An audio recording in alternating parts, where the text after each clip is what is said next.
ఉదయం 8 సమయంలో పూడి శ్రీహరి బేసికల్గా జర్నలిస్టు, పార్టీ జనరల్ సెక్రటరీగా పనిచేస్తున్నారు YSR Congress party. Media coordination చేస్తాడు. జగన్మోహన్ రెడ్డి గారికి మీడియా సహాయకుడిగా ఉండేటటువంటి వ్యక్తి పూడి శ్రీహరి గారు.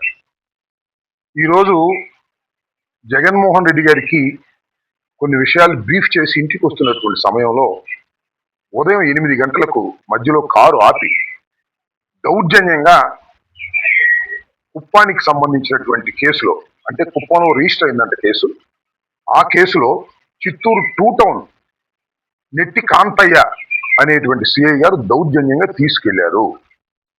నేను అలా ఇలా పట్టుకొని వాళ్ళతో మాట్లాడితే కుప్పంలో కేసు రిజిస్టర్ అయిందని, ఆ కేసు కూడా 7 సంవత్సరాల లోపు మాత్రమే శిక్షలు పడేవని నెట్టి కాంతయ్య గారు చెప్పాడు. నోటీస్ ఇచ్చి పంపుతాము అని. ఎక్కడ నోటీస్ ఇచ్చి పంపుతారు? కుప్పం తీసుకెళ్లి నోటీస్ ఇచ్చి పంపుతారంట. నాకేం అర్థం కాల. 7 సంవత్సరాల లోపులో శిక్ష పడేటటువంటి సెక్షన్లు ఉన్నటువంటి కేసులో పూడి శ్రీహరిని అరెస్ట్ చేసి మీరు తీసుకెళ్లి కుప్పం దాకా తీసుకెళ్లి అక్కడ వదులుతారంట. అంటే ఒక భయపెట్టే కార్యక్రమం చేస్తున్నారు. శ్రీహరి ఒక జర్నలిస్టు, పార్టీ అంటే ఇంట్రెస్ట్ ఉన్నటువంటి వ్యక్తి. ఆయన్ని భయపెట్టడం ద్వారా పార్టీకి ఏదో చేయాలనేటువంటి ప్రయత్నం కుప్పం పోలీసులు లోకేష్ గారి ఆర్డర్తో, పర్యవేక్షణతో చేస్తున్నారు. ఇది చాలా దుర్మార్గమైనటువంటి అంశం. తక్షణమే ఆయనకి నోటీస్ ఇచ్చి ఎక్కడుంటే అక్కడ ఇచ్చేయాలి. అక్కడ ఇంటికి వచ్చి నోటీస్ ఇవ్వాలా, ఇచ్చేసి వాళ్ళ కోర్టులో హాజరుగమ్మని చెప్పాలి. అలా కాదంట, ఇక్కడ నుంచి ఆ నెట్టి కాంతయ్య గారికి ఆదేశాలు ఉన్నాయంట, ఇక్కడ నుంచి తీసుకెళ్లి కుప్పం స్టేషన్ లో కూర్చోబెడతారంట, అక్కడ విచారణ చేస్తారంట, అక్కడ నోటీస్ ఇచ్చి పంపుతారంట. ఏంటి తంతంతో నాకు అర్థం కాలేదు. చట్ట వ్యతిరేకంగా పోలీసు వారు ప్రవర్తన చేస్తున్నారు. శ్రీహరిని అరెస్ట్ చేసి శ్రీహరిని భయపెట్టాలని ప్రయత్నం చేస్తున్నారు. శ్రీహరి భయపడేటటువంటి వ్యక్తి కాదని కూడా మరొకసారి చెప్పదలుచుకున్నారు.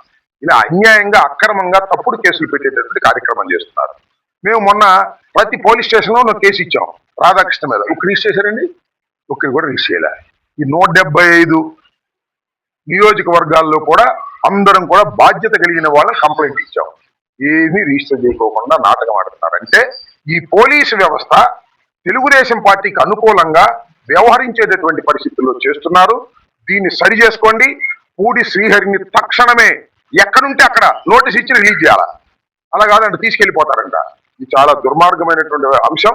దీన్ని ప్రజాస్వామ్య వాదులందరూ కూడా ఖండించాలని కూడా ఈ సందర్భంగా చెప్తున్నారు. పూడి శ్రీహరిని భయపెట్టాలని మీరు ప్రయత్నం చేస్తే అది మీరు విఫలమవుతారు తప్ప మరొకటి కాదు. మధ్యలో మ్యాన్ హ్యాండిల్ చేయడానికి కూడా ప్రయత్నం చేశారనేటువంటి సమాచారం నాకు వచ్చింది. నేను పూడి శ్రీహరితో మాట్లాడే ప్రయత్నం చేశాను. 1-2 మాటలు మాట్లాడిన తర్వాత మళ్ళా సిఐ గారు వెనకలాడుతున్నారు. ఇది చాలా దారుణమైన అంశం. ఏదో గై దొంగలాగానో, మర్డర్ కేసులో ముద్దాయిలాగానో, ఏదో స్కామ్ లో ముద్దాయిలాగానో వాళ్ళని తీసుకెళ్లేటటువంటి ప్రయత్నం చేయటం, ఒక జర్నలిస్టుని, పార్టీ సంబంధం ఉన్నటువంటి వ్యక్తిని చేయటం చాలా దురదృష్టకరమైన దుష్ఫలితం. దీన్ని అందరూ ఖండించాలని కూడా ఈ సందర్భంగా నేను చెప్పదలుచుకున్నాను.